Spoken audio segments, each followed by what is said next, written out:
Guys, salamat. Uminit. My gosh. Guys, nandito kami sa loob ng Kung Fu Panda. Kung Fu Panda Adventures. I'm gonna show you guys kung ano meron dito inside. Guys, ang ganda dito. Pumunta kayo dito sa Universal Studio Beijing. Walang sinabi Universal Studio sa Singapore. Mas enjoy ko dito. Mas sulit. Mas mura.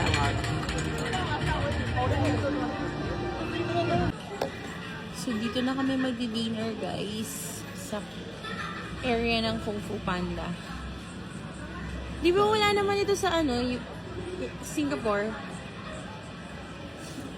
Ang ganda dito. Kaya lang, ewan ko, parang hindi ko ma-enjoy. Mali ata yung in-outfit ko. Tiis ganda ako. Kasi, hindi masyadong ganun ka-heavy yung kapal ng heat tech ko. Hindi ko man expect na super ganitong kalamig dito. Grabe as in. Matla na, matigas na siya. Ayaw na niyang mag-gloves. Hanggang ganyan lang. Ayan lang. Hindi na kayang sumobra. Matigas na. Kasi wala siyang glove kanini. So, ayun. We're just waiting for our food. Mag-rice kami. Kung si tita mo, tita, dito kami. Ayan ang food namin.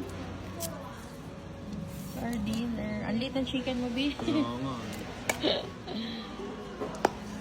Dinner muna kami, guys. Update. Lumipat lang tayo ng restaurant. Kasi naghahanap kami ng noodles. Sobra na yung lamig outside. Di na kami makalabas. Pagpunta ng parking. So, kaya muna kami ng noodles para mainita ng aming mga katawan. Ayan na. Sinaserve na. Wow! Guys. Parang ang sarap pero sobrang spicy. So, ayan. Lalabas tayo ng shop. Kasi, kaya nagtatago kami dito sa shop. Ganito kalamig. Sobrang windy. Hindi kaya, guys. Ang lala. Ganito pala yung feeling kapag winter na. What more pa yung mga negative talaga yung degrees. Oh my God. Laglag yung gloves ko. Oh, diba? Oh, imagine niyo nakakap na ako. Tapos nakaganito pa ako. Naka-hoodie pa. Naka-scarf pa. Oh, grabe. Sobrang hangin. Nakakaloka. Alam mo yung feeling na pag naglabas ka ng beer dito, lalamig, mag-yelo, ganon. Ganon yung pakiramdam.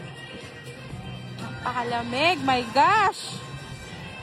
Pero napakasarap.